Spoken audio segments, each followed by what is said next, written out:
കൃഷ്ണ കൃഷ്ണ ഹരേ ഹരേ ഹരേ രാമ രാമ രാമ ഹരേ ഹരേ ഹരേ കൃഷ്ണ കൃഷ്ണ കൃഷ്ണ ഹരേ ഹരേ ഹരേ രാമ രാമ രാമ ഹരേ ഹരേ ഹരേ കൃഷ്ണ കൃഷ്ണ കൃഷ്ണ ഹരേ കൃഷ്ണ. ഹരേ കൃഷ്ണ.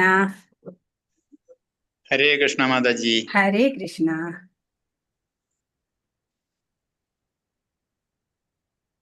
ഓം നമോ ഭഗവതേ വാസുദേവായ. ഓം നമോ ഭഗവതേ വാസുദേവായ. ഓം അജ്ഞാനതിമിരാന്തസ്യ ജ്ഞാനാഞ്ജനശലാകയാ ചക്ഷുരുന്മീലിതം യേന തസ്മൈ ശ്രീ ഗുരവേ. ഹേ കൃഷ്ണ കരുണാ സിന്ധോ ദീനബന്ധോ ജഗത്പതേ ഗോപേശ ഗോപികാകാന്ത രാധാകാന്ത നമോസ്തുതേ. തപ്തകാഞ്ചന ഗൗരാംഗീ രാധേ വൃന്ദാവനേശ്വരി വൃഷഭാനുസുതേ ദേവി പ്രണമാമി ഹരിപ്രിയേ. ജയ ശ്രീകൃഷ്ണ ചൈതന്യ പ്രഭു നിത്യാനന്ദ ശ്രീ അദ്വൈത ഗദാധര ശ്രീവാസാദി ഗൗരഭക്തവൃന്ദ. ഹരേ കൃഷ്ണ കൃഷ്ണ കൃഷ്ണ ഹരേ ഹരേ ഹരേ രാമ രാമ രാമ ഹരേ ഹരേ ഹരേ കൃഷ്ണ കൃഷ്ണ കൃഷ്ണ ഹരേ ഹരേ ഹരേ രാമ രാമ രാമ ഹരേ ഹരേ. ശ്രീ ശ്രീ രാധാ ഗോവിന്ദ് की जय. श्रील प्रभुपाद की जय. गुरु महाराज की जय. ഹരേ കൃഷ്ണ. ഹരേ കൃഷ്ണ മാതാജി. ഹരേ കൃഷ്ണ. മാതാജി. ഹരേ കൃഷ്ണ. ഇസ്കോൺ മാംഗ്ലൂരിൽ നിന്നുള്ള ഭഗവത്ഗീത പഠനം. നമ്മൾ ഇന്ന് 11-ാം അധ്യായം വിശ്വരൂപ ദർശനയോഗം എന്നുള്ള അധ്യായം. ഇന്നലെ 10-ാം അധ്യായത്തിന്റെ അവസാനം കണ്ടു അല്ലേ? എത്ര മാതാജി. ഹരേ കൃഷ്ണ. എത്ര ധന്യമായിട്ടുള്ള ആ ഭാഗമായിരുന്നു അല്ലേ? ഈ കഴിഞ്ഞ അധ്യായത്തില് 42-ാമത്തെ ശ്ലോകം. സത്യത്തിലേക്ക് അടുക്കാൻ ശ്രമിക്കുന്ന ഒരാൾക്ക് കൂടുതൽ അറിയേണ്ട കാര്യമില്ല അല്ലേ? വിഭൂതി യോഗം, ആ സാധനയുടെ ആദ്യപടി അറിയാ, പിന്നെ മുന്നോട്ട് പോകണം, പിന്നെ കുറച്ചും കൂടി അറിയാ അല്ലെ? കൂടുതൽ മനനം ചെയ്യാ, ഭഗവാനെ ഉള്ളിൽ എങ്ങനെ അനുഭവിക്കാൻ സാധിക്കുക. അപ്പോഴാണ് നമുക്ക് നിത്യാനന്ദം അനുഭവിക്കാൻ പറ്റുന്നത്, ലഭിക്കുന്നത്. 42-ാമത്തെ ശ്ലോകം എത്ര ധന്യമായിട്ടുള്ള ശ്ലോകാണ് അല്ലെ? 10-ാം അധ്യായം. അഥവാ ബഹുനൈതേന കിം ജ്ഞാതേന തവാർജുന വിഷ്ടഭ്യാഹമിതം കൃഷ്ണമേകാംശേന സ്ഥിതോ ജഗത്. ഏക അംശം കൊണ്ടാണ്, ഒരു ചെറിയ ഒരു തന്മാത്ര, അത്രയും ഒരു ഏകം അംശം കൊണ്ടാണ് ഏകാംശേന സ്ഥിതോ ജഗത്ത് എന്നാ പറയാൻ. അത്രയും സൂക്ഷ്മമായിട്ടുള്ള ഒരു ശക്തി മാത്രം മതി ഈ ബില്യൺസ് ആൻഡ് ബില്യൺസ് ഓഫ് യൂണിവേഴ്സിനെ നിലനിർത്താൻ. ഭഗവാന്റെ ശക്തി അല്ലെ? സർവശക്തനായിട്ടുള്ള ആ ഭഗവാന്റെ അചിന്ത്യ ശക്തിയുടെ ആ ഒരു അംശം, ഏകാംശേന സ്ഥിതോ ജഗത്ത്, ഈ ജഗത്ത് മുഴുവനും നിലനിർത്തുന്നത് ഭഗവാന്റെ ആ ഒരു അംശം കൊണ്ട് മാത്രാണ് എന്നുള്ള ആ സുന്ദരമായിട്ടുള്ള വർണ്ണന അല്ലെ? യാഥാർത്ഥ്യം നമ്മൾ മനസ്സിലാക്കി. എൻ്റെ ഒരു ചെറിയ അംശം മാത്രമാണ് ഈ മഹാപ്രപഞ്ചത്തിൽ വ്യാപിച്ച് അതിനെ നിലനിർത്തുന്നത് എന്ന് ഭഗവാൻ നമുക്ക് പറഞ്ഞു തന്നു അല്ലേ?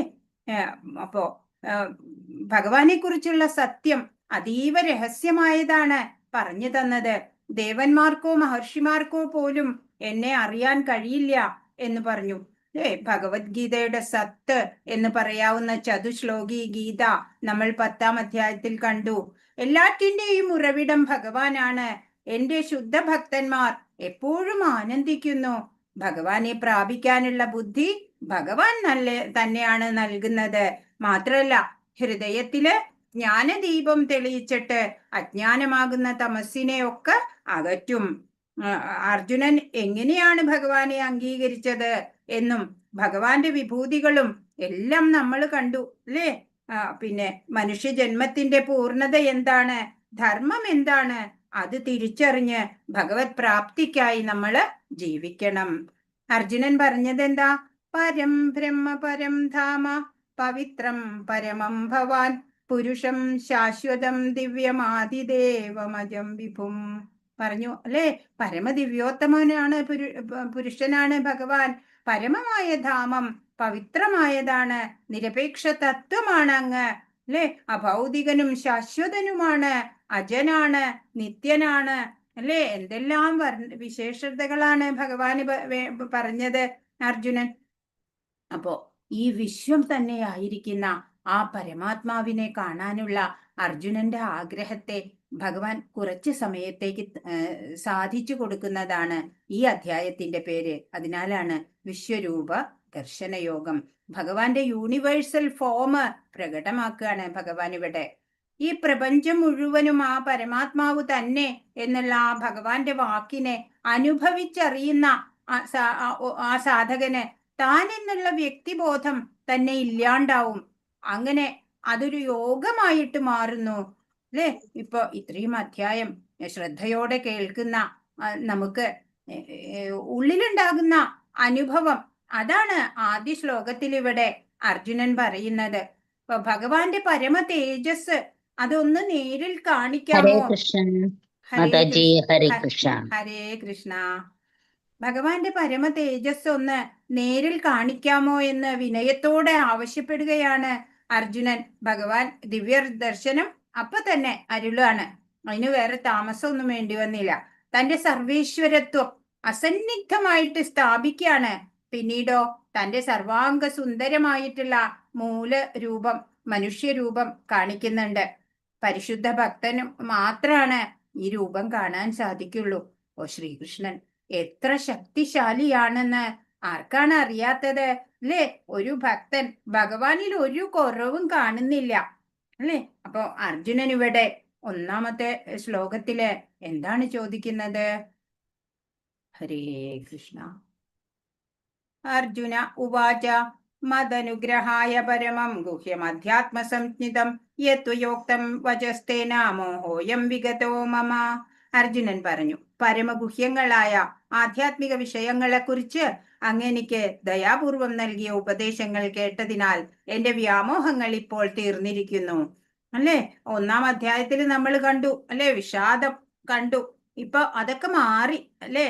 ആ സംശയങ്ങളൊക്കെ ദൂരീകരിക്കപ്പെട്ടപ്പോഴ് വ്യാമോഹമൊക്കെ എന്റെ തീർന്നിരിക്കുന്നു. ഓ ഞാൻ വധിക്കുന്നു അല്ലെ എല്ലാ പൂജനീയരായവരെ എന്നാൽ വധിക്കപ്പെടുന്നു എന്ന തെറ്റ അതാണ് വ്യാമോഹമായിട്ട് പറയണത്. അഗ്രഗണ്യനായ അർജുനൻ ആ വിദ്യ നേടിയപ്പോഴൊന്നും നേടാത്ത ഒന്ന് ഈ അധ്യാത്മവിദ്യയിലൂടെ ലഭിക്കുകയാണ്. അങ്ങ് എന്നെ അനുഗ്രഹിച്ചു എന്നാണ് പറയുന്നത്. കൃഷ്ണന്റെ ദിവ്യപ്രഭാവത്തെ എല്ലാവർക്കും ബോധ്യപ്പെടുത്താൻ വേണ്ടി വിശ്വരൂപം കാട്ടിത്തരണമെന്ന് പറയാണ്. കൃഷ്ണൻ തന്നെയാണ് സർവ്വകാരണങ്ങൾക്കും കാരണമെന്നും പരമാത്മരൂപേണ അദ്ദേഹം എല്ലാവരുടെയും ഹൃദയത്തിൽ കുടികൊള്ളുന്നുമെന്ന് അർജുനന് ഉറപ്പായി. രണ്ടാമത്തെ ശ്ലോകം. ഭവാപ്യയൗ ഹി ഭൂതാനാം ശ്രുതൗ വിസ്തരശോ മയ ത്വത്ത കമലപത്രാക്ഷ മാഹാത്മ്യമഭിചാവ്യയം. അല്ലയോ കമലാക്ഷ, ജീവജാലങ്ങളുടെ ഉദയാസ്തമയങ്ങളെക്കുറിച്ച് വിശദമായി ഞാൻ അങ്ങയിൽ നിന്ന് കേട്ടു കഴിഞ്ഞു. അങ്ങയുടെ വർണ്ണിച്ചു തീർക്കാനാവാത്ത വൈഭവങ്ങളെ ഞാൻ മനസ്സിലാക്കുകയും ചെയ്തിരിക്കുന്നു. ഇപ്പോ രഹസ്യമായിട്ടുള്ള അറിവുകളാണ് പറഞ്ഞു കൊടുത്തോണ്ടിരിക്കും. രഹസ്യം എന്ന് പറഞ്ഞാല് ആരോടും പറയാൻ പാടില്ലാത്തത് എന്നല്ല, അതിനർഹതയുള്ളവർക്ക് മാത്രം കേൾക്കാൻ കഴിയുന്നത്, അങ്ങനെയാണ് പറയാ. വാക്കുകളാൽ തന്നെ വ്യാമോഹം തീർന്നു കഴിഞ്ഞു. അപ്പൊ പിന്നെ അത് പ്രായോഗികമാക്കിയാലോ അർജുനനെ അല്ലേ. എന്റെ മമതാമോഹം ഇല്ലാതായിരിക്കുന്നു, മനസ്സു സ്വസ്ഥമായിരിക്കുന്നു എന്ന് കഴിഞ്ഞ ശ്ലോകം പറഞ്ഞു. അപ്പോ ഭഗവാൻ തന്നെയാണ് എല്ലാ സർവേശ്വരൻ എന്ന് മനസ്സിലാക്കി. നമ്മള് ഇഷ്ടപ്പെടുന്ന നമ്മുടെ മക്കള്, ബന്ധുക്കള്, അവരുടെയൊക്കെ ഗുണഗണങ്ങള് അത് എല്ലാവരും അറിയണം എന്ന് നമ്മൾ ആഗ്രഹിക്കും. അതുപോലെ ഭഗവാന്റെ ഗുണഗണങ്ങൾ എല്ലാവരും അറിയണം, അത് അർജുനൻ ആഗ്രഹിക്കുകയാണ്. ഇപ്പൊ ഒരു ബ്രഹ്മാണ്ഡ ശക്തി പ്രകടനം അതാണിപ്പോ ഇവിടെ നടക്കാൻ പോകുന്നത്. ഈ പ്രപഞ്ച ഘടകങ്ങളുടെ ഉൽപ്പത്തിയും ലയവും ഒരിക്കലും കോട്ടം തട്ടാത്ത അങ്ങയുടെ മാഹാത്മ്യത്തെക്കുറിച്ചും പറഞ്ഞതിൽ നിന്ന് അങ്ങയുടെ നിത്യമുക്ത സ്ഥിതിയും എല്ലാം ഞാനിപ്പോ മനസ്സിലാക്കി എന്ന് അർജുനൻ പറഞ്ഞിട്ടുണ്ട്. ഈ പറഞ്ഞ കാര്യങ്ങള് ഭഗവാന്റെ അനുഗ്രഹത്താല് അനുഭവിക്കാൻ കഴിയുമോ? അതാണ് ഇനി അർജുനൻ നോക്കുന്നത്. സമ്പൂർണ്ണ ജഗത്തിന്റെ ആവിർഭാവ തിരോഭാവങ്ങളുടെ പ്രഭവസ്ഥാനം ഭഗവാനാണ്. എല്ലാത്തരം ആവിർഭാവ തിരോഭാവങ്ങളുടെയും ഹേതുഭൂതനെങ്കിലും അവയിൽ നിന്ന് വ്യത്യസ്തനാണ് കൃഷ്ണൻ എന്ന സത്യം അർജുനൻ ഗ്രഹിച്ചു. മൂന്നാമത്തെ ശ്ലോകം. ഏവമേതദ് യഥാതത്വം ആത്മാനം പരമേശ്വര ദ്രഷ്ടുമിച്ഛാമി തേ രൂപമൈശ്വരം പുരുഷോത്തമ. ഹേ പുരുഷോത്തമ, ഹേ പരംപൊരുളെ, അങ്ങ് തന്നെ സ്വയം വിവരിച്ചതുപോലെയുള്ള അവിടുത്തെ യഥാർത്ഥമായ സ്ഥിതിയിൽ ഞാൻ അങ്ങയെ എന്റെ മുമ്പിൽ കാണുന്നുവെങ്കിലും ഈ വിശ്വ ആവിഷ്കാരത്തിൽ എങ്ങും അങ്ങ് ഉൾച്ചേർന്ന് നിൽക്കുന്നത് എങ്ങനെയെന്ന് കാണാൻ എനിക്ക് ആഗ്രഹമുണ്ട്. അങ്ങയുടെ ആ രൂപം എനിക്ക് കാണണം. അപ്പൊ അങ്ങ് ഈ നേരിൽ പറഞ്ഞതെല്ലാം നേരിൽ കാണിച്ചു തരാൻ സാധിക്കുമെങ്കിൽ എനിക്ക് അതിനാഗ്രഹമുണ്ട് എന്ന് പറയാണ്. അപ്പോ ശ്രീല പ്രഭുപാദ് പറയും, ഭഗവത്ഗീതയിൽ ഉള്ളതിലുപരി ഭഗവാനെ അറിയാൻ വേറൊന്നും ബാക്കിയില്ല. പ്രേമഭക്തിയോടെ ഭഗവാനെ സേവിക്കുക, അത്രേ ചെയ്യണ്ടു. ഇപ്പൊ ഭഗവാന്റെ കൃപയുണ്ടെങ്കില് ഭഗവാനെ പരിപൂർണമായിട്ട് മനസ്സിലാക്കാൻ ഒരു ഭക്തന് സാധിക്കും എന്നാണ്. ഭാവിയിൽ അവതാര പുരുഷൻ എന്ന് നടിക്കുന്ന ചിലരുണ്ടാവും എന്നതിനാൽ ഒരു മാനദണ്ഡം എന്ന നിലയിലും ഉപയുക്തമാവാമെന്ന് അർജുനൻ ചിന്തിച്ചിരിക്കണം. അല്ലാതെ തന്റെ വിശ്വാസത്തെ സ്ഥിരീകരിക്കാൻ അദ്ദേഹത്തിന് ഈ ദർശനം ആവശ്യമായിരുന്നില്ല. കൃഷ്ണനാണ് താനെന്ന് അവകാശപ്പെടുന്നവർ ആ വാദത്തിന്റെ യാഥാർത്ഥ്യം തെളിയിക്കാൻ ജനസമക്ഷം വിശ്വരൂപ ദർശനം നൽകാൻ സന്നദ്ധരാവണം. അല്ലേ? ചിലവരൊക്കെ ആൾദൈവങ്ങളൊക്കെ വരും, അവർക്ക് വിശ്വരൂപ ദർശനം കാണിക്കാൻ സാധിക്കുമോ? അല്ലേ? അപ്പോ അത് കാണാനുള്ള അർഹത ഉണ്ടോ എന്ന് ഭഗവാൻ തീരുമാനിക്കണം. അല്ലെ? ഇത്ര യൂണിവേഴ്സൽ ഫോം അതാണ്. നാലാമത്തെ ശ്ലോകം. മന്യസേയതി തച്ഛക്യം മയാ ദ്രഷ്ടുമിതി പ്രഭോ യോഗേശ്വര തതോ മേ ത്വം ദർശയാത്മാനമവ്യയം. പ്രഭോ, അങ്ങയുടെ ഈ വിശ്വരൂപം കാണാനുള്ള കരുത്ത് എനിക്കുണ്ടെന്ന് അങ്ങ് കരുതുന്നുവെങ്കിൽ, അല്ലയോ സർവയോഗേശ്വര, ദയവായി ആ നിസീമ വിശ്വരൂപം എനിക്ക് കാണിച്ചു തരണമേ. ഇപ്പൊ ഒരു ഗുരു, അല്ലെ, ജഗത് ഗുരുവായിട്ടുള്ള ശ്രീകൃഷ്ണനോട് അപേക്ഷിക്കുകയാണ്. ഒപ്പം നമുക്കതിന് അർഹതയുണ്ടോ എന്ന് ഗുരു പരിശോധിക്കും. എനിക്കതിന് കഴിവുണ്ടെങ്കിൽ എനിക്കത് കാണിച്ചു തരൂ എന്നാണ് അർജുനൻ പറഞ്ഞത്. അല്ലാതെ എനിക്കത് കാണണം എന്നല്ല. അല്ലെ? ഞാൻ അർഹത ഉള്ള ആളാണെങ്കിൽ എനിക്കൊന്ന് കാണിച്ചു തരൂ എന്നാണ് പറഞ്ഞത്. അപ്പൊ നമ്മൾ എന്താ ചെയ്യണ്ടേ? Work in such a way that Krishna will see you എന്നാണ്. നമ്മൾ ഭഗവാനെ കാണുക, പ്രത്യക്ഷത്തിൽ കാണുന്നില്ല, മൂർത്തി രൂപത്തിൽ നമ്മളുടെ മുമ്പിലുണ്ട്. പക്ഷെ നമ്മളെ ഭഗവാൻ കാണും എപ്പോഴ്? Work in such a way that Krishna will see U.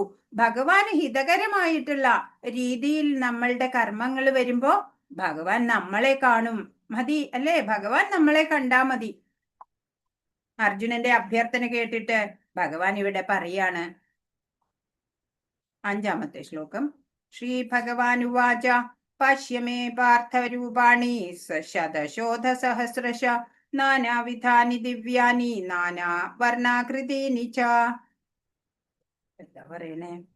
പരമദിവ്യോത്തമ പുരുഷൻ പറയാണ്, പ്രിയപ്പെട്ട അർജുന, പല വർണ്ണങ്ങളിലും പല ആകൃതികളിലുമുള്ള എന്റെ 1000 ദിവ്യരൂപങ്ങൾ നീ കണ്ടുകൊള്ളൂ.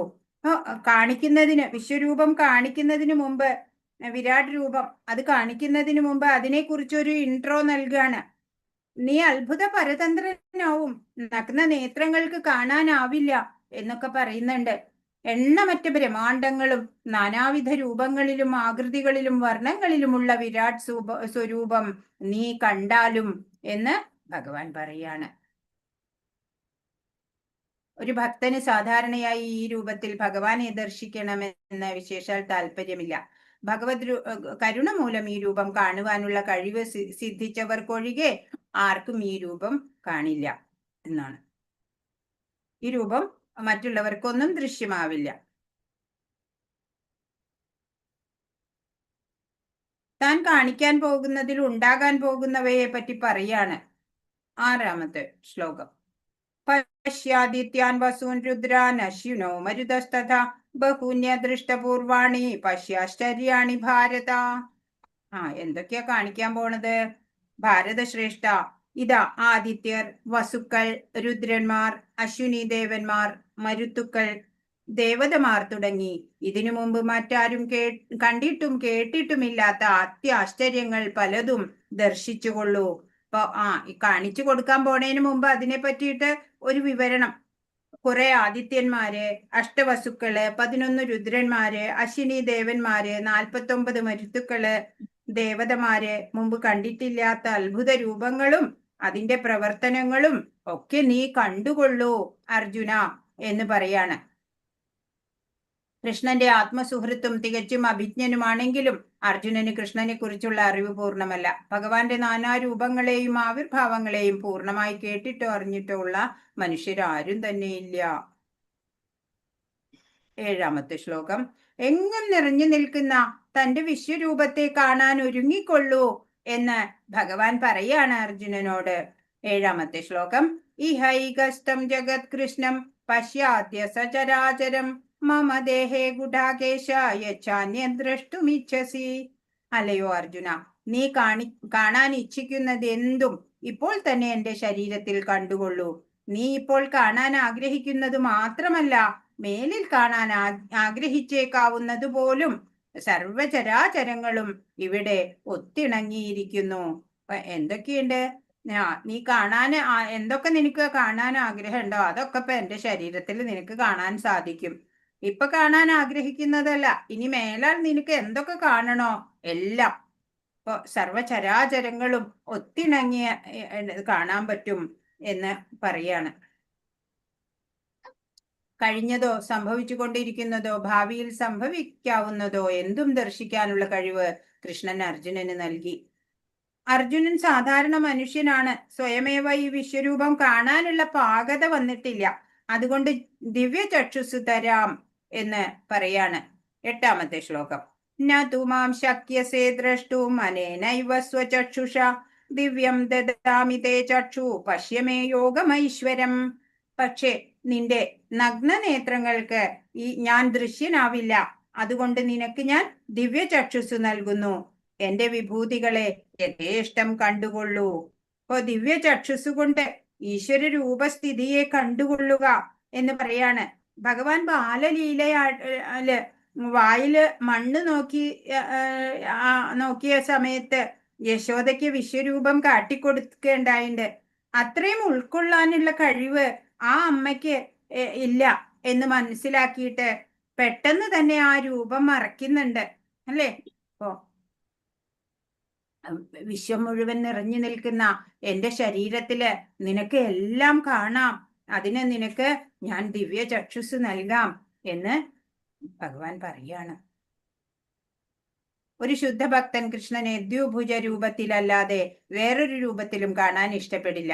കൃഷ്ണന്റെ വിശ്വരൂപം കാണാൻ മനസ്സിനെ മാറ്റുകയല്ല, വീക്ഷണം മാറ്റുവാനാണ് കൃഷ്ണൻ നിർദ്ദേശിക്കുന്നത്. പരമ ഭാഗവതര് ഭക്തര് പലരും ഭഗവാനെ നേരിൽ കണ്ടിട്ടുണ്ട്. അതൊക്കെയും ദ്വിഭുജ 2 കൈകളുള്ള രൂപത്തിലാ. എന്നാ വിശ്വരൂപം അത് സാധാരണമായിട്ടുള്ളതല്ല. ഇപ്പൊ ഭഗവാൻ വിശ്വരൂപത്തെ കാണിച്ചു കൊടുത്തതിനെ കുറിച്ച് കാണിച്ചു. അവിടെ ആ സമയം വിശ്വരൂപം കാണിക്കുകയാണ്. അപ്പൊ ആ കാണിച്ചു കൊടുത്തതിനെ കുറിച്ചിട്ട് സഞ്ജയൻ ധൃതരാഷ്ട്രർക്ക് വിവരിച്ചു കൊടുക്കുന്നതാണ് 9ാമത്തെ ശ്ലോകം. സഞ്ജയ ഉവാച ഏവമുക്ത്വാ തതോ രാജൻ മഹായോഗേശ്വരോ ഹരി ദർശയാമാസ പാർത്ഥായ പരമം രൂപമൈശ്വരം. സഞ്ജയൻ പറഞ്ഞു, അല്ലയോ രാജാവേ, ഇങ്ങനെ പറഞ്ഞിട്ട് യോഗേശ്വരനായ കൃഷ്ണ ഭഗവാൻ തന്റെ ദിവ്യമായ വിശ്വരൂപം അർജുനന് പ്രത്യക്ഷപ്പെടുത്തി. എന്റെ ശരീരത്തിൽ നിനക്ക് എല്ലാം കാണാം. നീ ആഗ്രഹിച്ചതും ഇനി ആഗ്രഹിക്കാൻ പോണതും എല്ലാം കാണാം എന്ന് പറഞ്ഞു വിശ്വരൂപം കാണിച്ചു. അപ്പോ ആ വിവരണം സഞ്ജയൻ ധൃതരാഷ്ട്രർക്ക് നൽകുകയാണ്. തന്റെ സങ്കല്പത്തിനനുസരിച്ച് ഏത് രൂപം എടുക്കാനും കഴിവുള്ള ശ്രീകൃഷ്ണൻ അല്ലേ, പ്രപഞ്ചം മുഴുവൻ താൻ മാത്രമേ ഉള്ളൂ എന്ന ആ രൂപത്തിനെ കാട്ടിക്കൊടുക്കുകയാണ് ഉണ്ടായത്.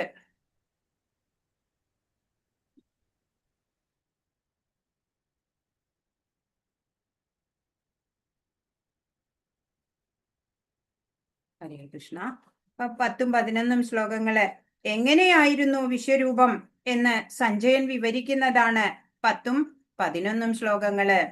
അനേക വക്ത്രനയനം അനേകാദ്ഭുത ദർശനം അനേക ദിവ്യാഭരണം ദിവ്യാനേകോദ്യതായുധം ദിവ്യമാല്യാംബരധരം ദിവ്യഗന്ധാനുലേപനം സർവാശ്ചര്യമയം ദേവം അനന്തം വിശ്വതോമുഖം. എന്തൊക്കെയാ കണ്ടത് ആ വിശ്വരൂപത്തില്? ആ വിശ്വവ്യാപ്തമായ രൂപത്തിൽ എണ്ണമറ്റ മുഖങ്ങളും കണ്ണുകളും എണ്ണമറ്റ അത്ഭുത ദൃശ്യങ്ങളും അർജുനൻ കണ്ടു. അനേകം ദിവ്യ ആഭരണങ്ങളാൽ അലംകൃതമായ ആ രൂപം അനേകം ദിവ്യ ആയുധങ്ങൾ ഉയർത്തിപ്പിടിച്ചിരുന്നു. ദിവ്യങ്ങളായ പുഷ്പമാല്യങ്ങളും വസ്ത്രങ്ങളും അണിഞ്ഞിരുന്നു. ദിവ്യങ്ങളായ ഗന്ധദ്രവ്യങ്ങൾ ശരീരത്തിൽ പൂശിയിരുന്നു. അത്ഭുതാവഹവും തേജോമയവും അമേയവും സർവവ്യാപ്തവുമായിരുന്നു ആ രൂപം. എന്തൊക്കെയാണ് ആ രൂപത്തിന്റെ പ്രത്യേകതകള്? വിശ്വവ്യാപ്തമായിട്ടല്ലേ ആ വിശ്വം മുഴുവൻ നിറഞ്ഞു നിൽക്കുന്ന, പ്രപഞ്ചത്തിൽ എങ്ങുമായി ചിതറിക്കിടക്കുന്ന ഈ ആവിഷ്കാരങ്ങൾ കൃഷ്ണന്റെ കാരുണ്യത്താൽ ഒരിടത്ത് ഇരുന്നു കൊണ്ട് തന്നെ അതെല്ലാം ഒരേ സമയം കാണാൻ അർജുനന് സാധിച്ചു. കൃഷ്ണന്റെ മഹാപ്രഭാവമാണ് ഇതിന് കാരണം, അല്ലേ? ഈ പ്രപഞ്ചം മുഴുവനും നിറഞ്ഞു നിൽക്കുന്ന ആ കാഴ്ച എങ്ങനെ ഒരിടത്തിരുന്ന് കാണാൻ സാധിക്കും, അല്ലേ? ഭഗവാന്റെ അനുഗ്രഹം കൊണ്ട് മാത്രം അർജുനൻ അത് സാധിച്ചു. 1000 സൂര്യന്മാര് ഉദിച്ചുയർന്നു വന്നാലുള്ള ആ പ്രകാശത്തെ പോലെയാണ്. അതാണ് ഇവിടെ വർണ്ണിക്കുന്നത് 12ാമത്തെ ശ്ലോകം. ദിവ്യ സൂര്യ സഹസ്രസ്യ ഭവേദ്യുഗപദുത്ഥിത യദി ഭാസദൃശി സ്യാദ് ഭാസസ്തസ്യ മഹാത്മന. 1000 സൂര്യന്മാർ ഒരേ സമയം ഉദിക്കുകയാണെങ്കിൽ ഉളവാകുന്ന പ്രകാശത്തോട് തുല്യമായിരുന്നു.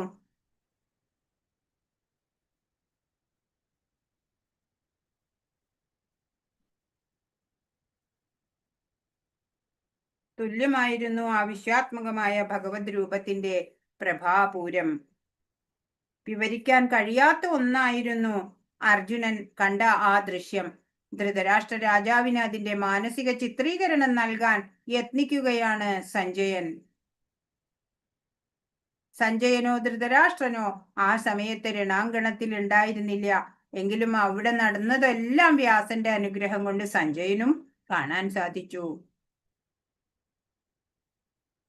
1000 സൂര്യന്മാരുടെ ഒരുമിച്ചുള്ള ഉദയത്തോട് ഉപമിച്ചുകൊണ്ട് അദ്ദേഹം അക്കാര്യം പറയായിരുന്നു, അല്ലെ? ഒരു സൂര്യനെ തന്നെ നമുക്ക് നോക്കാൻ സാധിക്കില്ല. അപ്പോൾ 1000 സൂര്യൻ ഒന്നിച്ചുദിച്ചാലോ? 14 ലോകങ്ങളിലായി വെവ്വേറെയായി മനസ്സിലാക്കിയ ലോകങ്ങൾ ഒറ്റ സ്ഥലത്തായിട്ട് കാണുകയാണ് ഇപ്പൊ അർജുനൻ. 13ാമത്തെ ശ്ലോകത്തിൽ അതാ തത്രൈകസ്തം ജഗത് കൃഷ്ണം പ്രവിഭക്തമനേകഥ അപശ്യദേവദേവസ്യ ശരീരേ പാണ്ഡവസ്തഥാ. ഭഗവത് ശരീരത്തില് ഓരോ അവയവങ്ങളായിട്ട് കാണാം. വിശ്വാത്മകമായിട്ടുള്ള ആ ഭഗവത് രൂപത്തിൽ അപരിമേയമായ പ്രപഞ്ചത്തിന്റെ നാനാവിഭാഗങ്ങളും ഒരേ സമയം അർജുനന് കാണാൻ സാധിച്ചു. എന്താണ് അർജുനൻ കാണുന്നത്?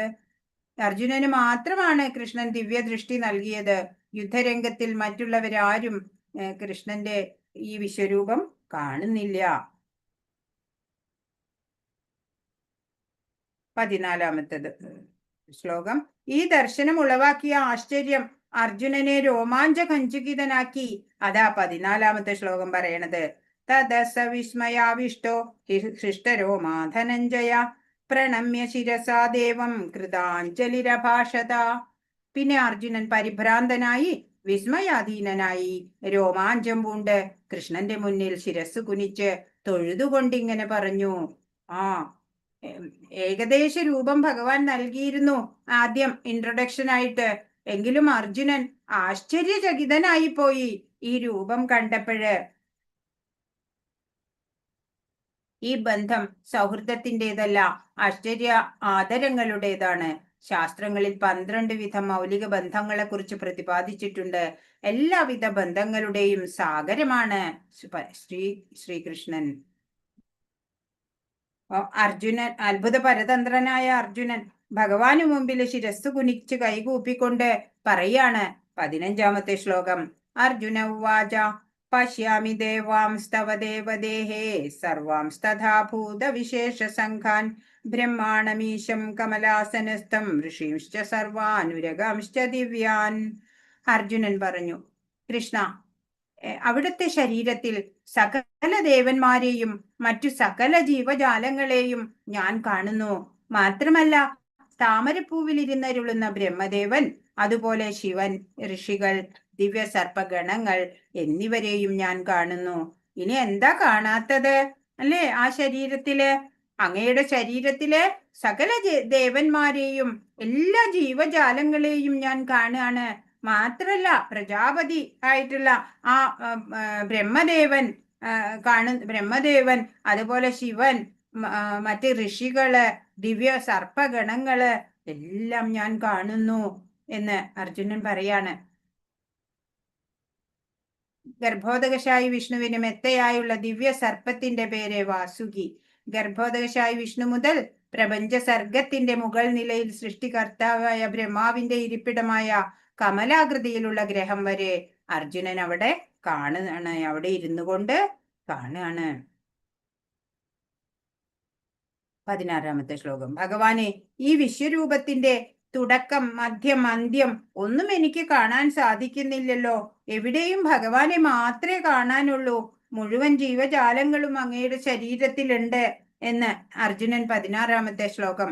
അനേക ബാഹൂതര വക്രനേത്രം പശ്യാമി ത്വാം സർവതോനന്ദരൂപം നാന്തം ന മധ്യം ന പുനസ്തവാദിം പശ്യാമി വിശ്വേശ്വര വിശ്വരൂപ. എന്താ പറയണേ? അല്ലയോ ജഗന്നാഥ, വിശ്വരൂപ, അങ്ങയുടെ ശരീരത്തിൽ എല്ലായിടത്തും എണ്ണമറ്റ കൈകളും ഉദരങ്ങളും വായ്കളും കണ്ണുകളും ഉരുത്തിരിഞ്ഞു വരുന്നു. ഇവയ്ക്ക് അവസാനമില്ല. ആദിയോ മധ്യമോ അന്തമോ കാണുന്നില്ല. വിശ്വരക്ഷകനാണ് അങ്ങ് അല്ലേ? പരംപുരുഷനായ ശ്രീകൃഷ്ണ ഭഗവാൻ അനന്തരൂപനാണ്. അദ്ദേഹത്തിലൂടെ സർവപ്രപഞ്ചങ്ങളും കാണാൻ കഴിയും. അത് ഇപ്പോ അർജുനന് വ്യക്തമായി കഴിഞ്ഞു. വിശ്വരൂപത്തിൽ മഹാവിഷ്ണുവിന്റെ പൂർണ്ണ രൂപം അർജുനൻ കാണുകയാണ്. 17-ാമത്തെ ശ്ലോകം. കിരീടിനം ഗദിനം ചക്രിണം ച തേജോ രാശിം സർവതോ ദീപ്തിമന്തം പശ്യാമി ത്വം ദുർനിരീക്ഷ്യം സമന്താത് ദീപ്താനലാർക്കദ്യുതിമപ്രമേയം. എവിടെയും അങ്ങയെ മാത്രമേ ഞാൻ കാണുന്നുള്ളൂ എന്ന് അർജുനൻ പറയാണ്. ആളിക്കത്തുന്ന അഗ്നിയുടെയും മധ്യാഹ്ന സൂര്യന്റെയും പ്രകാശം പോലെ ചൂഴ പരക്കുന്നതും കണ്ണഞ്ചിപ്പിക്കുന്നതുമായ മഹാജ്യോതിസുകൊണ്ട് ദുർദൃശ്യമാണ് അങ്ങയുടെ ഈ രൂപം. എങ്കിലും അനേക വിധത്തിലുള്ള കിരീടങ്ങളും ഗദകളും ചക്രങ്ങളും ധരിച്ച തേജോമയമായ ആ രൂപം ഞാൻ എവിടെയും കാണുന്നു അല്ലേ? നോക്കുമ്പോ 1000 സൂര്യന്മാർ ഒരുമിച്ച് ഉയർന്നാല് കണ്ണഞ്ചിപ്പിക്കുക തന്നെ ചെയ്യും. എന്നിട്ട് ദിവ്യ ചക്ഷുസ് ഉണ്ടായിരുന്നിട്ട് പോലും അല്ലേ? അപ്പൊ മഹാജ്യോതിസ് കൊണ്ട് ദൃശ്യമാണ്.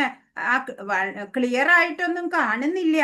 എന്നാലും പല വിധത്തിലുള്ള കിരീടങ്ങള് ഗദകള് ചക്രങ്ങളൊക്കെ ധരിച്ച അങ്ങയുടെ ആ തേജോ രൂപം ഉണ്ടല്ലോ, അത് ഞാൻ എവിടെയും കാണുകയാണ് എന്ന് അർജുനൻ പറഞ്ഞു. വിഭൂതി യോഗത്തിലൂടെ ഭഗവാൻ പറഞ്ഞു കൊടുത്ത കാര്യങ്ങള് ഇവിടെ അനുഭവവേദ്യമാവാണ് അർജുനന്. ജ്ഞാനം വിജ്ഞാനമായി മാറുക അല്ലേ? അതാ ഇവിടെ നടക്കുന്നത്. 18-ാമത്തെ ശ്ലോകം. ത്വമക്ഷരം പരമം വേദിതവ്യം ത്വമസ്യ വിശ്വസ്യ പരം നിധാനം ത്വമവ്യയ ശാശ്വത ധർമ്മഗോപ്ത സനാതനസ്ത്വം പുരുഷോ മതോ മേ. ആദിമമായ പരമലക്ഷ്യം അങ്ങാണ്. ഈ ജഗത്തിന്റെ അന്തിമ വിശ്രമ സ്ഥാനവും അങ്ങ് തന്നെ. അവ്യയനും പുരാതനനും ശാശ്വത ധർമ്മത്തിന്റെ സംരക്ഷകനുമായ ചിത് പുരുഷൻ അങ്ങാണെന്ന് ഞാൻ വിശ്വസിക്കുന്നു. ഈ പ്രകൃതിയെ നിയന്ത്രിക്കുന്ന പുരുഷൻ അങ്ങ് തന്നെയാണെന്ന് എനിക്ക് മനസ്സിലായി എന്ന് അർജുനൻ പറയാണ്. എല്ലാം അങ്ങ് തന്നെയാണ് എന്നുള്ളത് കൂടുതൽ കൂടുതൽ വിശ്വാസമാവാണ് അർജുനന് ഈ യൂണിവേഴ്സൽ ഫോം കണ്ടപ്പോഴ് അല്ലേ? ഭഗവാന്റെ ഈ വിശ്വ ആവിഷ്കാരം, വിശ്വരൂപ ദർശനത്തിലൂടെ അർജുനന് വീണ്ടും വീണ്ടും അല്ലേ റെസ്പെക്ട് ഉണ്ടായിരുന്നു. ആ റെസ്പെക്ട് ഒക്കെ വീണ്ടും കൂടി. ഭഗവാന്റെ ആദ്യവും അന്ത്യവും അന്തവും മധ്യവും കാണുന്നില്ല എന്ന് മുൻ ശ്ലോകത്തിൽ പറഞ്ഞു. അതാണ് ഇവിടെ ഒന്നും കൂടെ പറയുന്നത്. 19ാമത്തെ ശ്ലോകം. അനാദിമധ്യാന്തമനന്തവീര്യം അനന്തബാഹും ശശിസൂര്യനേത്രം പശ്യാമി ത്വാം ദീപ്തഹുദാശവക്ത്രം സ്വതേജസാ വിശ്വമിദം തപന്തം. അവിടേക്ക് തുടക്കമോ മധ്യമോ അവസാനമോ ഒന്നുമില്ല. അമേയമാണ് അങ്ങയുടെ പ്രഭാവം. അനേകം കൈകളും സൂര്യചന്ദ്രന്മാരാകുന്ന കണ്ണുകളും അങ്ങേക്കുണ്ട്. വായിൽ നിന്ന് തീ പാളുന്നു. അങ്ങയുടെ തേജസ്സാൽ ലോകമെമ്പാടും ജ്വലിക്കുന്നതായും ഞാൻ കാണുന്നുണ്ട്. ഇപ്പൊ എന്താണ് കാണുന്നത്? ഈ എവിടെന്നാ ഇത് തുടങ്ങണേ? എവിടെ ചെന്നെത്തണേ? മധ്യമുണ്ടോ അതിന്റെ? ഒന്നും അറിയണില്ല അല്ലേ? അമേയമാണ് അല്ലേ? നശിക്കാത്തതാണ്. അനേകം കൈകള്, സൂര്യചന്ദ്രന്മാരാകുന്ന കണ്ണുകള്, വായിൽ നിന്നൊക്കെ എല്ലാ വായികളിൽ അനേകം വായികളുണ്ട്. എല്ലാത്തിനും തീ പാളുന്നുണ്ട്. അങ്ങയുടെ തേജസ് കാരണം ഈ ലോകമെമ്പാടും ജ്വലിക്കുകയാണോ എന്ന് എനിക്ക് തോന്നിപ്പോവാണ് അല്ലേ? അതാണ് ഇവിടെ പറയുന്നത് അർജുനൻ. ദ്യാവാ പൃഥിവ്യോ എന്ന് പറഞ്ഞ സ്വർഗ ഭൂലോകങ്ങൾക്കിടയിലുള്ള ആകാശം, അതാണ് ലോകത്രയം എന്നീ വാക്കുകൾ ശ്രദ്ധേയങ്ങളാണ്. അർജുനൻ മാത്രമല്ല ഭഗവാന്റെ വിശ്വരൂപം കണ്ടത്. മറ്റ് ഗ്രഹവ്യൂഹങ്ങളിലുള്ളവരും കാണുകയുണ്ടായി എന്ന് സ്പഷ്ടമാക്കുകയാണ്. അർജുനൻ വിശ്വരൂപ ദർശനം ഒരു സ്വപ്നമായിരുന്നില്ല, യാഥാർത്ഥ്യം തന്നെ ആയിരുന്നു.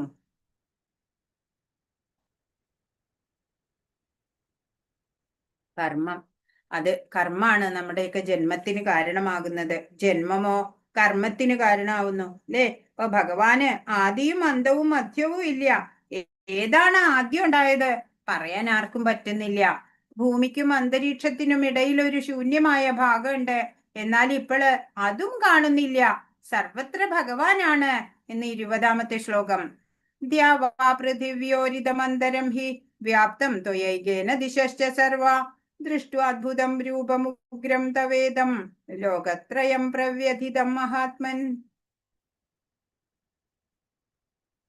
പറയണേ, അങ്ങ് ഏകനാണെങ്കിൽ കൂടി ഭൂമി ആകാശങ്ങളും സർവദിഗ്മുഖങ്ങളും അങ്ങയാൽ വ്യാപിക്കപ്പെട്ടിരിക്കുന്നു. സർവോത്തമ, ആശ്ചര്യകരവും ഭയാവഹവുമായ ഈ രൂപം കണ്ടിട്ട് 3 ലോകങ്ങളും സംഭ്രാന്തി കൊള്ളുന്നു. അപ്പൊ ആദ്യം അത്ഭുതമായിരുന്നു അല്ലേ? ആശ്ചര്യം, പിന്നെ ആനന്ദം ഉണ്ടായി, വിസ്മയം ഉണ്ടായി. ഇപ്പോഴോ കുറേശ്ശെ ഭയവും ഉണ്ടാവുന്നുണ്ട്. പ്രപഞ്ചത്തിന് മുഴുവൻ ആത്മാവായിരിക്കുന്ന ഭഗവാൻ ആണ് അല്ലെ? ചരാചരാത്മാവാണ് എന്ന് വെച്ചാ ചരങ്ങള്, ജീവനുള്ളവയ്ക്കും ജീവനില്ലാത്തവയ്ക്കും ഒക്കെ ആത്മാവായിട്ട്, ചരാചരാത്മാവായിട്ട് ഭഗവാനാണ് ഉള്ളത്.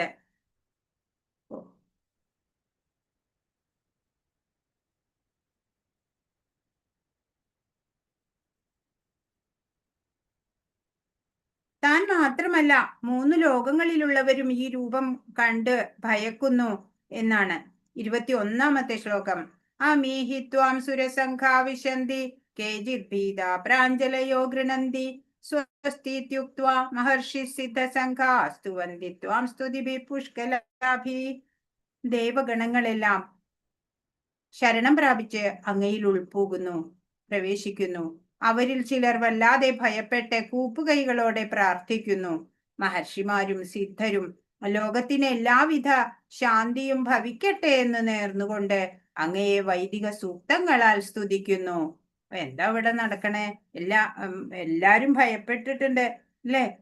മഹർഷി സിദ്ധ സംഘങ്ങളെല്ലാം ഭക്തി കൊണ്ട് വിറച്ച് കൈകൂപ്പി സ്തുതിക്കുകയാണ്. ഒരു വിസ്മയ ലോകത്തിൽ എത്തിച്ചേർന്ന പോലെയായി അർജുനന്. ഇതൊക്കെ കണ്ടിട്ട് എല്ലാ ഗ്രഹവ്യൂഹങ്ങളിലുമുള്ള ദേവന്മാര് ഈ ഭീഷണമായിട്ടുള്ള വിശ്വരൂപവും അതിന്റെ തേജസ്സും കണ്ടിട്ട് രക്ഷയ്ക്ക് വേണ്ടി പ്രാർത്ഥിക്കാണ്. ഭഗവാനെ രക്ഷിക്കണേ ഞങ്ങളെ എന്ന്. ദേവന്മാരുടെ ഗണങ്ങളെ പ്രത്യേകം എടുത്തു പറയാണ് 22ാമത്തെ ശ്ലോകം. രുദ്രാദിത്യ വസവോ യേ ച സാധ്യ വിശ്വേശ്വിനോ മരുതശ്ചോഷ്മപാശ്ച ഗന്ധർവയക്ഷാസുരസിദ്ധസംഘാ വീക്ഷന്തേ ത്വാം വിസ്മിതാശ്ചൈവ സർവേ. എന്താണ് കണ്ടത്? പരമശിവന്റെ വിവിധ ആവിർഭാവങ്ങളും കൂടാതെ 12 ആദിത്യന്മാര്, 8 വസുക്കള്, സാധ്യര്, വിശ്വദേവന്മാര്, അശ്വിനി ദേവതകള്, മരുത്തുക്കള്, പിതൃക്കള്, ഗന്ധർവന്മാര്, യക്ഷന്മാർ, അസുരന്മാർ, സിദ്ധന്മാർ എന്നീ വിവിധ രൂപധാരികളും ആശ്ചര്യത്തോടെ അങ്ങയെ നോക്കുന്നു. അപ്പൊ എല്ലാവരും അല്ലെ, ഈ രൂപം അത്ര സർവ്വസാധാരണമല്ല. അത് കണ്ടിട്ട് എല്ലാവരും അത്ഭുത പരതന്ത്രരായി നോക്കുകയാണ്. അങ്ങയുടെ ശരീരത്തിൽ ഇരുന്നു കൊണ്ട് അങ്ങയെ നോക്കുകയാണ്. എല്ലാവരും എവിടെയാ ഉള്ളത്?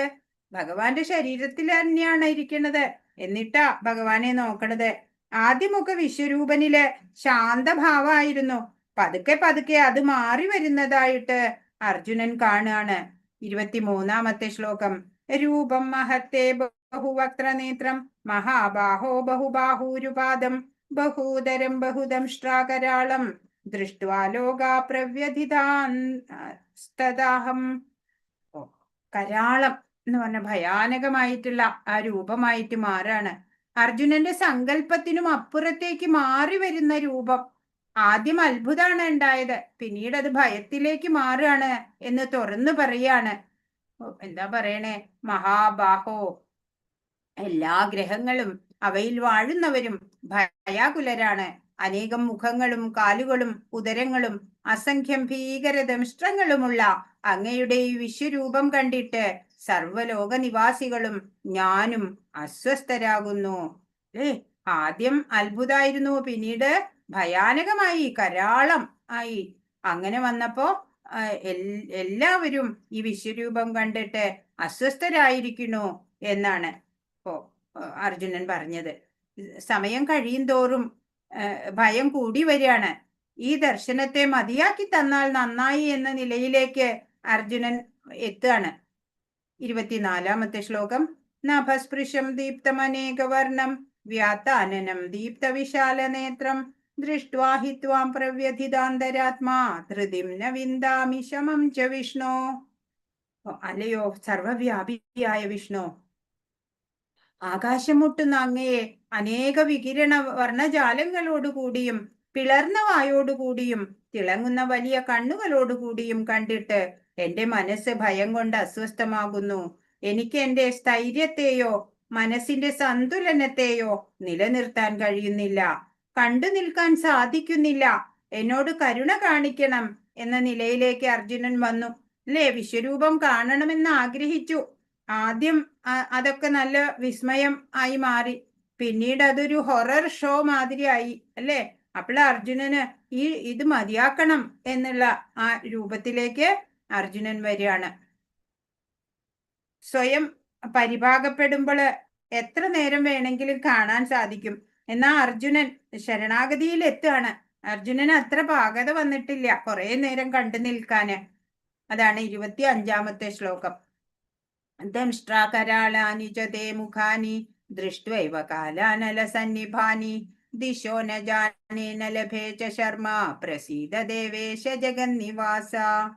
ലോകനാഥനായ ദേവദേവ പ്രസാദിക്കണേ. പാളുന്ന കാലാഗ്നി ജ്വാലകളെ പോലിരിക്കുന്ന ദംഷ്ട്രാകാരങ്ങളായ അങ്ങയുടെ മുഖങ്ങൾ കണ്ടിട്ട് എനിക്ക് സമനില തെറ്റുന്നു, ദിഗ്ഭ്രമം അനുഭവപ്പെടുന്നു. എല്ലാ ഭഗവാന്മാരും എല്ലാ ദേവന്മാരും ഭഗവാനില് ശരണാഗതി അടയുന്നത് അർജുനൻ കാണുകയാണ്. ദിക്കുകൾ പോലും എനിക്ക് അറിയുന്നില്ല എന്ന് പറയാ. ചുറ്റിലും അഗ്നി ജ്വലിപ്പിച്ച് അതിനകത്ത് നിൽക്കുന്ന പ്രതീതിയാണ് ഇവിടെ അർജുനന്. എന്നിൽ പ്രസാദിക്കൂ, ഈ ദർശനം അവസാനിപ്പിച്ചു തരൂ എന്നാണ് അർജുനൻ ആവശ്യപ്പെടുന്നത്. അർജുനനെ കൂടുതൽ വിസ്മയിപ്പിച്ചുകൊണ്ടുള്ള ദൃശ്യങ്ങള് പിന്നീടും കാണപ്പെടുകയാണ്. 26-ഉം 27-ഉം ശ്ലോകങ്ങള്. അതാ പറയണേ.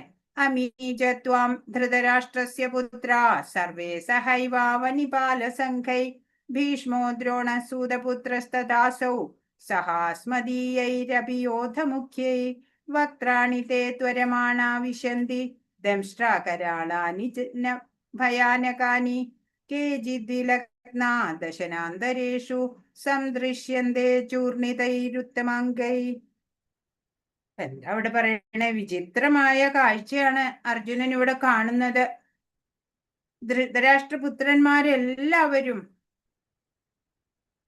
അവരെ സഹായിക്കുന്ന രാജാക്കന്മാരും ഭീഷ്മര്, ദ്രോണര്, കർണര് എന്നിവരും നമ്മുടെ യോദ്ധാക്കളിൽ പ്രമുഖരും എല്ലാവരും അങ്ങയുടെ ഭീകരങ്ങളായ വായ്കളിലേക്ക് അതിവേഗത്തിൽ കടന്നു പോവുകയാണ്. ആ ദംഷ്ട്രങ്ങൾക്കിടയിൽപ്പെട്ട് ചിലരുടെ ശിരസ്സുകൾ ചതഞ്ഞരയുന്നു. ഇപ്പൊ കൊടുങ്കാറ്റിനൊപ്പം ഇങ്ങനെ പലതും പറന്നു പോവും. അതേപോലെയാണ് എല്ലാവരും ആ വായ്ക്കുള്ളിലേക്ക് കടന്നു ചെല്ലുകയാണ്. തലകളൊക്കെ ഇങ്ങനെ പൊടിയാണ് ദംഷ്ട്രകൾക്കിടയിൽ പെട്ടിട്ട്.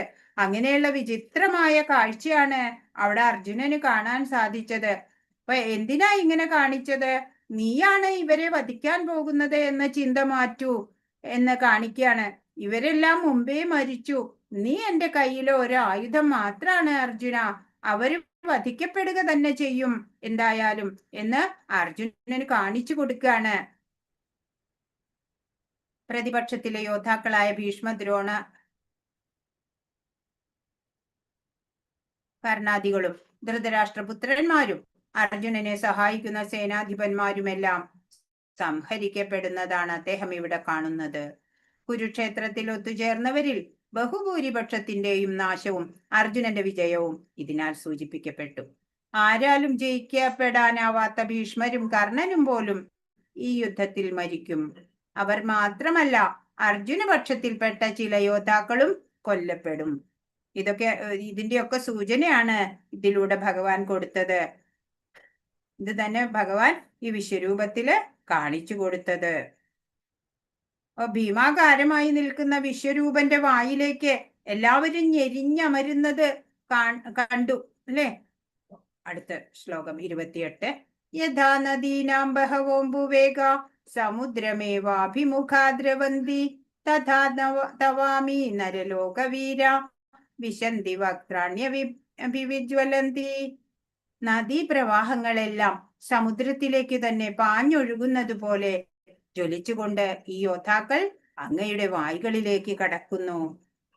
ഭഗവാൻ അർജുനനോട് പറഞ്ഞ കർമ്മയോഗം അല്ലെ? ക്ഷത്രിയ ധർമ്മം കൃത്യമായി പാലിച്ച് ഒപ്പം ഭഗവാനിൽ മനസ്സുവെച്ച് വീരക്ഷത്രിയൻ പരമാത്മാവാകുന്ന വിശ്വരൂപനിലേക്ക് നദികളെ പോലെ ആ ക്ഷത്രിയന്മാര് വീരസ്വർഗം നേടുകയാണ് എന്ന് പറഞ്ഞു അല്ലെ? അതുപോലെ ഈ യോദ്ധാക്കളൊക്കെ യുദ്ധത്തിൽ മരിക്കുന്നവർക്ക് വീരസ്വർഗാണ് എന്ന് നമുക്കറിയാം.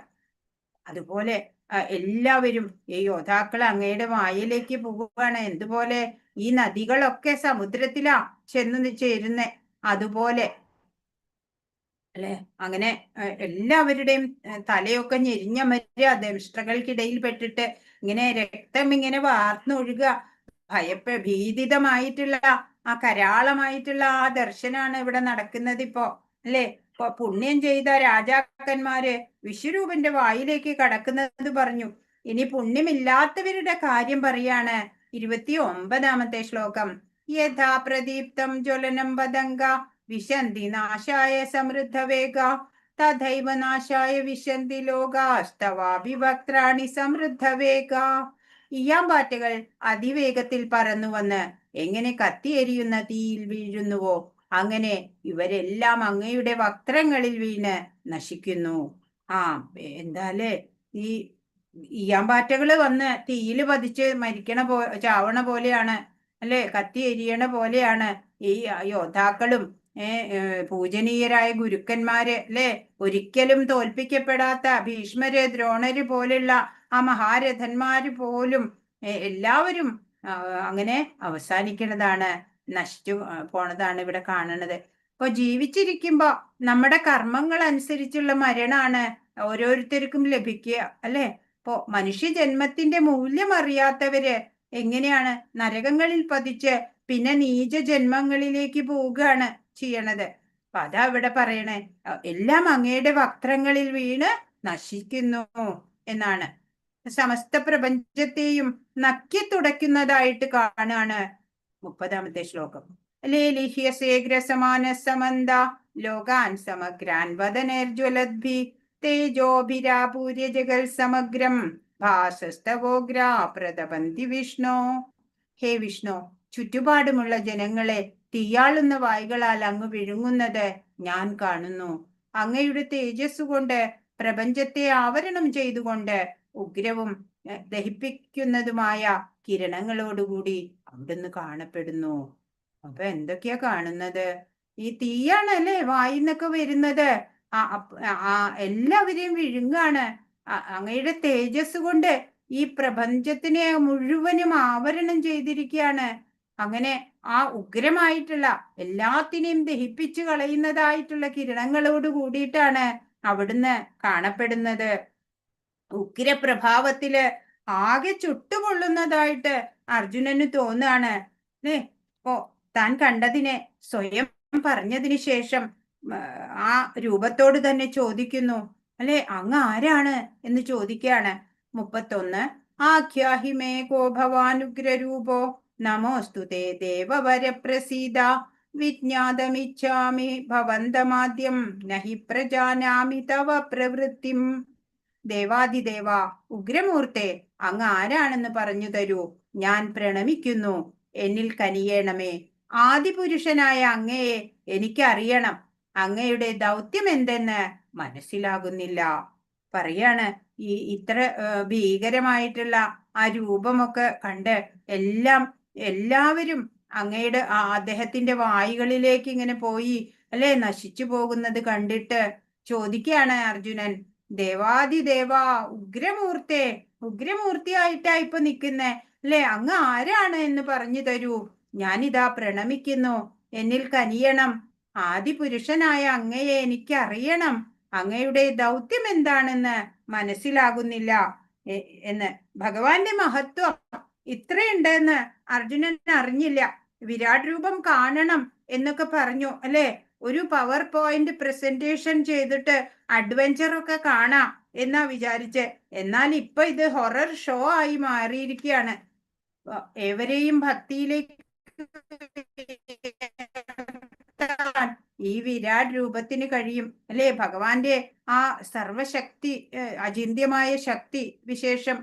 അപ്പോ ദേവശ്രേഷ്ഠ, പ്രപഞ്ചത്തിന് മുഴുവൻ ആരംഭസ്ഥാനമായിരിക്കുന്ന അങ്ങയെ വ്യക്തമായി അറിയാൻ ഇപ്പോഴത്തെ രൂപമാറ്റം കൊണ്ട് സാധിക്കുന്നില്ല. അങ്ങ് എന്താണ് ഉദ്ദേശിച്ചത്? എനിക്ക് അങ്ങ് തന്നെ പറഞ്ഞു തരൂ എന്ന് പറയാണ്. എന്താണ് ഇതിന്റെ സൂചന? ഇങ്ങനെയൊക്കെ ദർശനം കിട്ടുമ്പോ ചോദിക്കുകയാണ്. അറിയണില്ല, വ്യക്തമാവണില്ല. അർജുനന്റെ ചോദ്യത്തിന് ഭഗവാൻ ഉത്തരം പറയുകയാണ്. 32ാമത്തെ ശ്ലോകം.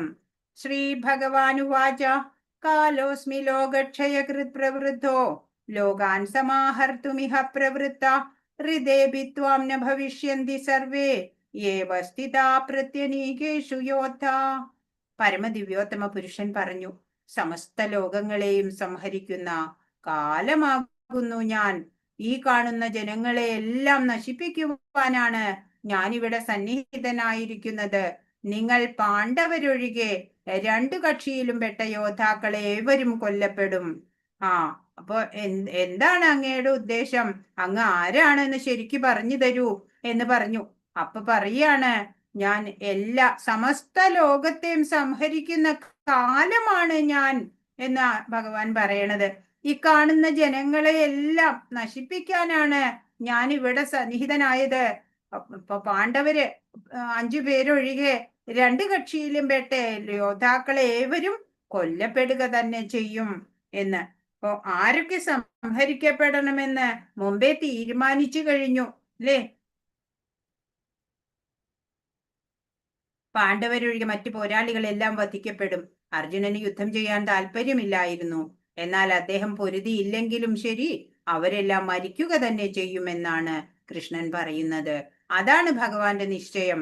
അർജുനൻ യുദ്ധം ചെയ്തില്ലെങ്കിൽ മറ്റൊരു വിധത്തിലാവും ആ മരണം എന്നേ ഉള്ളൂ. സംഹാരപരമാണ് കാലം. സകല പ്രതിഭാസങ്ങളും ഭഗവാന്റെ ഹിതമനുസരിച്ച് മറഞ്ഞു പോകണമെന്നത്രേ പ്രകൃതി നിയമം അല്ലെ. ഒന്നും ഇവിടെ പെർമനന്റ് അല്ല അല്ലെ. ഭൗതികതയില് നശ്വരമാണ്, നശിക്കുന്നതാണ് എല്ലാം. അതാണ് ഇവിടെ കാണിച്ചു കൊടുത്തത്. അപ്പൊ മരണത്തിനെ നീട്ടിക്കൊണ്ടുപോവാൻ സാധിക്കില്ല അല്ലെ. ഏവരും ആഗ്രഹിക്കും മരണം വന്നില്ലെങ്കിലോ നല്ലതാണ് എന്നൊക്കെ. നാം ജനിക്കുമ്പോൾ തന്നെ മരണം തീരുമാനിക്കപ്പെട്ടിട്ടുണ്ട് അല്ലെ. കാലസ്വരൂപനായിരിക്കുന്ന തന്റെ ഇച്ഛയ്ക്ക് അനുസരിച്ചാണ് ഇവിടെ എല്ലാ സംഹാരം നടക്കുന്നത് എന്ന് ഭഗവാൻ പറയാണ്. നീ വെറും ഒരു നിമിത്തം മാത്രാണ് അർജുന. ഇവരെ എല്ലാം ഞാൻ വധിച്ചു കഴിഞ്ഞു. ഓൾറെഡി അവരെയൊക്കെ കൊന്നു കഴിഞ്ഞു.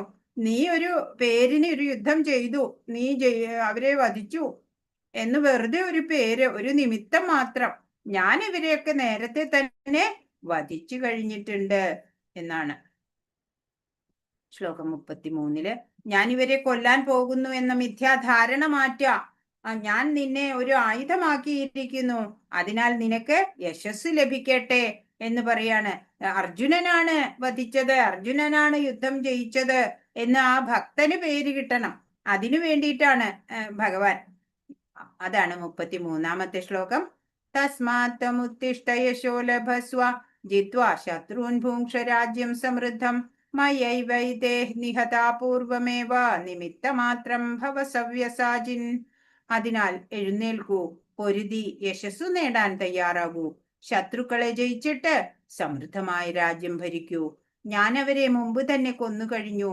നീ കേവലം ഒരായുധമാവുന്നതേയുള്ളൂ. സവ്യസാചിൻ, അമ്പെയ്യുന്നതിൽ അതിവിദഗ്ധനാണ് അല്ലെ, സവ്യസാചിൻ എന്ന് പറയാം. അപ്പോ അതുകൊണ്ട് ഞാൻ ഇവരെയൊക്കെ മുമ്പേ കൊന്നു പറഞ്ഞു. പൊരുതി യശസ് നേടണം നിനക്ക്, നീ യശസ് ആർജിച്ചോളൂ. ഞാൻ ഇവരെയൊക്കെ കൊന്നു കഴിഞ്ഞിട്ടുണ്ട്. നീ വെറുതെ പേരിന് അർജുനനാണ് ഇവരെ കൊന്നത്, അർജുനൻ യുദ്ധം ജയിച്ചു, ഇവരെയൊക്കെ തോൽപ്പിച്ചു എന്ന് എല്ലാവരും അറിയണം. നിനക്ക് യശസ് ഉണ്ടാവണം. അതിന് നേടാൻ തയ്യാറാവൂ. ശത്രുക്കളെ ജയിച്ച് സമൃദ്ധമായ രാജ്യം ഭരിക്കൂ എന്നാണ്. ഞാൻ ഇവരെയൊക്കെ മുമ്പ് തന്നെ കൊന്നു കഴിഞ്ഞു. നീ വെറും ഒരു ആയുധം, ഒരു ടൂള് മാത്രം, ഒരു നിമിത്തം മാത്രാണ് സവ്യസാചിൻ എന്ന് പറയാണ്.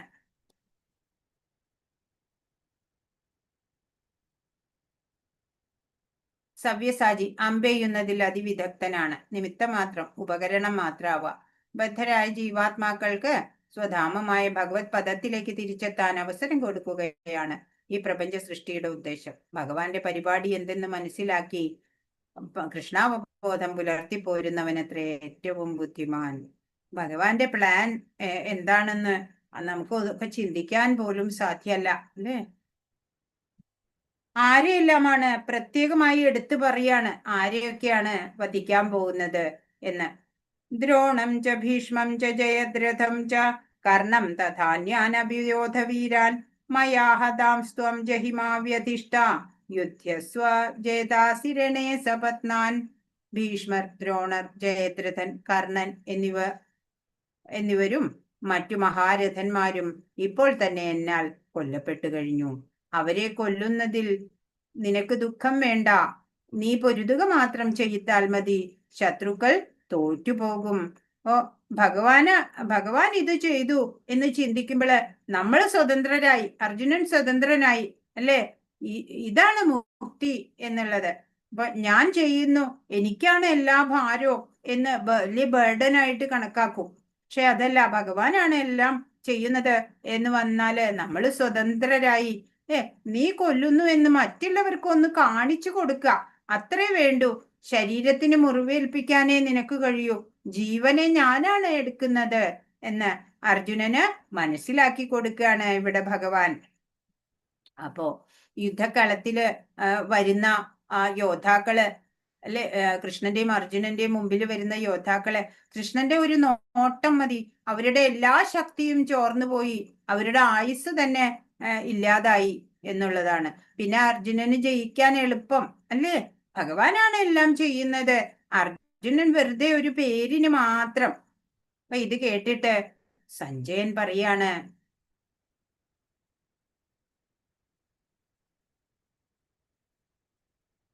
35-ാമത്തെ ശ്ലോകം.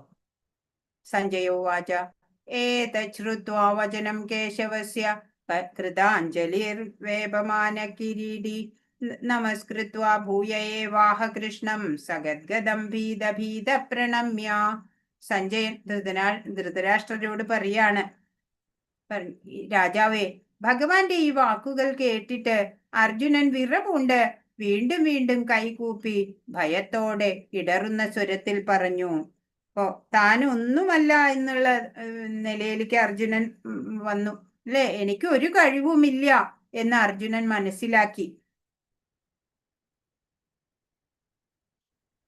കൃഷ്ണന്റെ വിശ്വരൂപം ദർശിച്ചതുകൊണ്ട് അർജുനൻ അത്ഭുതാക്രാന്തനായി പോയി. വീണ്ടും വീണ്ടും ആദരപൂർവ്വം കൃഷ്ണനെ കൈകൂപ്പി വന്ദിച്ചു. ഇടറുന്ന സ്വരത്തിൽ പ്രാർത്ഥിച്ചു. സ്നേഹിതന്റെ നിലയിലല്ല, അമ്പരപ്പാർന്ന ഭക്തന്റെ നിലയിലായിരുന്നു അപ്പോഴദ്ദേഹം.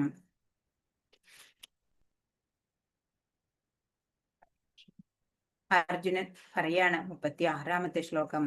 സ്ഥാനേ ഋഷികേശ തവ പ്രകീർത്തിയ ജഗത് പ്രഹൃഷ്യത്യനുരജ്യത്തെ ച രക്ഷാംസി ഭീതാനി ദിശോ ദ്രവന്തി സർവേ നമസ്യന്തി ച സിദ്ധസംഘ.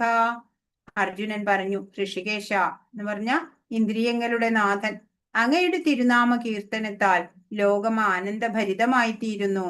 അങ്ങയിൽ അനുരക്തമാവുന്നു. സിദ്ധി നേടിയവർ അങ്ങയെ പ്രണമിക്കുന്നുവെങ്കിലും അസുരഗണങ്ങൾ ഭയപ്പെട്ട് അങ്ങുമിങ്ങും പായുകയാണ്. ഇത് ഉചിതം തന്നെ. അപ്പോ നമ്മൾ എന്താ ചെയ്യണ്ടേ? ഭഗവാൻ നമുക്ക് നൽകിയ ശക്തിയും ഊർജവും ഒക്കെയും ഭഗവാന്റെ ഹിതത്തിനായിട്ട് പ്രവർത്തിപ്പിക്കണം, അല്ലെ? പ്രവർത്തനം ഏതു വിധമായാലും ഒരു ഭക്തൻ എപ്പോഴും ഭഗവാനെ സ്തുതിക്കും. കാരണം പരമപുരുഷൻ ചെയ്യുന്നതെല്ലാം എല്ലാവർക്കും ഗുണകരമായിരിക്കും എന്ന് ഒരു ഭക്തൻ അറിയും. ഇങ്ങനെ രണ്ടു കൂട്ടരിലും വ്യത്യസ്ത പ്രതികരണങ്ങൾ ഉണ്ടാക്കിയ കൃഷ്ണനെ അർജുനൻ വാഴ്ത്തുകയാണ്. ഹരേ കൃഷ്ണ. ഭഗവത് തത്വം അതറിഞ്ഞാല് എങ്ങനെ അങ്ങയെ നമസ്കരിക്കാതിരിക്കും എന്നാണ് 37-ാമത്തെ ശ്ലോകത്തിൽ അർജുനൻ പറയുന്നത്. കസ്മാച്ഛനേ തേന നമേരൻ മഹാത്മൻ ഗരീയസേ ബ്രഹ്മണോപ്യാധികർത്രേ അനന്തദേവേശ ജഗന്നിവാസ ത്വമക്ഷരം സദസത്തത്പരം യത്. ബ്രഹ്മാവിനേക്കാളും ശ്രേഷ്ഠനായ പരമപുരുഷോത്തമ, അങ്ങാണല്ലോ ആദിമനായ സൃഷ്ടാവ്. എങ്കിലും എന്തുകൊണ്ട് അവർ ഭക്തി ആദരപൂർവം അങ്ങയെ പ്രണമിക്കുന്നില്ല? അതിരില്ലാത്തവനും പ്രപഞ്ചത്തിന് ആശ്രയവുമായ ദേവാദിദേവ, അക്ഷയവും കാരണങ്ങൾക്ക് കാരണവും ഭൗതിക പ്രകൃതിക്ക് ഉപരിയുമാണ് അങ്ങ്. എന്തൊക്കെയാല് ഭഗവാനെ പറയണത്? എല്ലാവരാലും ആരാധ്യനാണ് കൃഷ്ണൻ എന്ന് അർജുനൻ സൂചിപ്പിക്കുകയാണ്. മഹാത്മാവ്, ഭഗവാന്റെ മഹാമനസ്കതയും അപാരതയും അനന്തൻ എന്ന് പറഞ്ഞ ഭഗവാന്റെ സ്വാധീനതയ്ക്കും ചൈതന്യത്തിനും കീഴ്പ്പെടാത്തതായിട്ട് ഒന്നുമില്ല. ദേവേശൻ, സർവദേവന്മാരുടെ അധിപതിയാണ്, നിയന്താവാണ് കൃഷ്ണൻ. അക്ഷരം, ക്ഷരമില്ലാത്ത, നാശമില്ലാത്ത ഈ ഭൗതിക സർഗം നശിച്ചു പോകുന്നതാണെങ്കിലും ഭഗവാൻ നശ്വരതയ്ക്ക് അതീതനാണ് എന്നൊക്കെ അർജുനനില് കൂടുതൽ കൂടുതൽ വിശ്വാസമുണ്ടായി. ഹരേ കൃഷ്ണ. ഇനി നമുക്ക് എല്ലാവരും ഭയപ്പെട്ടു, അല്ലെ? വിസ്മയം, ആദ്യം ആശ്ചര്യം ഉണ്ടായി, പിന്നെ ഭയപ്പെട്ടു. അർജുനനെ പോലെ നമ്മളും ഈ കരാള രൂപം കണ്ടിട്ട്, അല്ലെ, എല്ലാവരും വായ്ക്കുള്ളിലേക്ക് കടന്നുപോയി. അവരുടെ തലകളൊക്കെ ഞെരിഞ്ഞമർന്നു. അതൊക്കെ കണ്ടിട്ട് നമ്മള് പേടിച്ചു. ഇനി നമുക്കൊരു കഥ നോക്കാം. ഈ എന്താ പറയാ, ഭാഗവതത്തിലെ ഗജേന്ദ്ര മോക്ഷം എന്നുള്ള കഥ നമ്മുടെ ജീവിതവുമായി തട്ടിച്ചിട്ട് നമുക്ക് ആ കഥയൊന്ന് നോക്കാം. അപ്പോ എന്താണ്, താമസ മന്വന്തരം, ആ മന്വന്തരത്തില് ഭഗവാൻ ഹരിയായിട്ട് വന്ന് ഗജേന്ദ്രന് മോക്ഷം നൽകണതാണ്. അപ്പോ ഏതാണ് ഇതിന്റെ സന്ദർഭം? ത്രികൂടപർവ്വതം. അവിടെ ഋതുമത് ഉദ്യാനമുണ്ട്. അവിടെ ഒരു കാടുണ്ട്. ആ കാട്ടില് ധാരാളം വള്ളികള്, ചെടികള്, മരങ്ങള്, നദികള്, മൃഗങ്ങള്, പൂക്കള് ഒക്കെയുള്ള മനോഹരമായിട്ടുള്ള ഉദ്യാനങ്ങള്. പിന്നെ അവിടെ ഒരാന, കാട്ടിലെ രാജാവായിട്ട്. ദുഷ്ടമൃഗങ്ങൾക്കൊക്കെ പേടിയാ, സാധു മൃഗങ്ങൾക്കൊക്കെ സഹായിയായിട്ട് ഒരു ആന, ഗജേന്ദ്രൻ. ഗജേന്ദ്രനും ഒരു ഗൃഹനാഥനെ പോലെ താൻ കേമനാണ് എന്ന് നടിക്കും. ഗൃഹനാഥന്മാരെ അങ്ങനെയാ, അല്ലെ? ഞാനാണ് പണം സമ്പാദിച്ചു കൊണ്ടുവരുന്നത്, എല്ലാം ഞാൻ പറയണ പോലെ നടക്കണം. അങ്ങനെ താമര തടാകത്തിലേക്ക് ഒരു നാള് പിടിയാനകളൊക്കെ ഒരുമിച്ച് പോകാണ്. അവിടെ എത്തി ജലമൊക്കെ കുടിച്ചു. എന്നിട്ട് പോരുകയല്ല ചെയ്തത്, താമര തണ്ടുകളൊക്കെ തിന്നു. കരയ്ക്ക് കയറാൻ തോന്നണില്ല. തടാകമൊക്കെ കലക്കി. ഒരു ഗൃഹസ്ഥൻ അങ്ങനെയാ അല്ലേ? ഭഗവാനെ മറന്നിട്ട് കുടുംബത്തിൽ ഇങ്ങനെ കഴിയും അല്ലേ? അങ്ങനെ തടാകത്തിൽ ഇറങ്ങിയ ഉടനെ ഒരു മുതല കാലിൽ കടിച്ചു. നമുക്കും അതെ, ജനിക്കുമ്പോഴേ മരണമാകുന്ന മുതല നമ്മുടെ കാലിലും കടിക്കുന്നുണ്ട്. പക്ഷേ പണം, യൗവനം, ആരോഗ്യം, കുടുംബക്കാര് അതൊക്കെ ഉള്ളപ്പോൾ നമ്മൾ അറിയണില്ല ഈ മുതലയുടെ കടി. വല്ല രോഗം വരുമ്പോഴോ ബന്ധുക്കള് ചതിക്കുമ്പോഴോ ഒക്കെ പ്രതികൂല സാഹചര്യമൊക്കെ വരുമ്പോഴാ നമ്മൾ അറിയണേ അല്ലേ? ഇങ്ങനെ ഒരു കഷ്ടം വരുന്നുണ്ട് എന്ന്. സംസാര സാഗരേ മഗ്നം ദീനം മാം കരുണാനിധേ കർമ്മഗ്രാഹ ഗൃഹീതാംഗം മാമുദ്ധര ഭവാർണവാത്. അപ്പോ ഈ തടാകം എന്ന് പറയുന്നത് സംസാരാണ്, ഈ ഭവസാഗരാണ്. ജീവന്റെ പ്രാർത്ഥന എന്താ? ഭഗവാന് മാത്രമേ എന്നെ രക്ഷിക്കാൻ കഴിയുള്ളൂ. കർമ്മമാകുന്ന മുതലയാണ് കടിച്ചിരിക്കണതേ. നമ്മള് ഗജേന്ദ്രനാ, കർമ്മമാകുന്ന മുതല നമ്മളെ പിടിച്ചു വലിക്കുകയാണ്.